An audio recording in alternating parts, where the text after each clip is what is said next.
بسم اللہ الرحمن الرحیم۔ آج کا دن جو ہے نا، آج کا دن یہ اس حوالے سے انتہائی اہم ہے کہ آج کے دن 7 ستمبر 1974 کے اندر قادیانیوں کو پاکستان کے قانون کے مطابق غیر مسلم قرار دیا گیا، اور آج کے دن کو کہتے ہیں ختم نبوت کا دن، یا یہ کہتے ہیں کہ یوم تحفظ ختم نبوت۔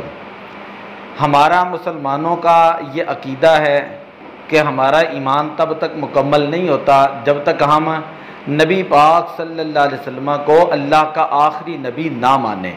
قرآن پاک کے اندر اللہ تعالیٰ نے ارشاد فرمایا، ما کان محمد ابا احد من رجالکم ولکن رسول اللہ و خاتم النبیین، کہ نبی اکرم صلی اللہ علیہ وسلم تم میں سے کسی مردوں کے باپ نہیں، لیکن وہ اللہ کے رسول ہیں اور آخری نبی ہیں۔ اور حدیث پاک کے اندر آتا ہے، حضور علیہ الصلوۃ والسلام نے ارشاد فرمایا، آنا خاتم النبیین لا نبی بعدی، میں آخری نبی ہوں اور میرے بعد کوئی دوسرا نبی نہیں آئے گا۔ ایک حدیث پاک کے اندر موجود ہے، حضور علیہ الصلوۃ والسلام نے ارشاد فرمایا، لو کان بعدی نبیّ لکان عمر ابن الخطاب، اگر میرے بعد کوئی دوسرا نبی ہوتا تو وہ عمر ابن خطاب جو ہے وہ نبی بنتے ہیں۔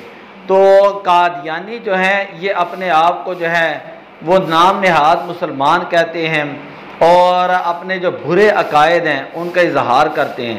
تو پاکستان کے قانون کے مطابق یہ جو مرزائی ہیں، مرزائی سمجھے، قادیانی اور مرزائی جو ہیں یہ ان کو کہا جاتا ہے۔ مرزا غلام احمد قادیانی نام تھا، یہ انڈیا کے اندر انہوں نے اپنا مرکز بنایا قادیان۔ پھر اس کے بعد جو ہے انہوں نے پاکستان کے اندر آ کر جو ہے وہ اپنے جو عقائد تھے، اپنے جو نظریات تھے ان کا جو ہے وہ پرچار کرنے کی کوشش کی۔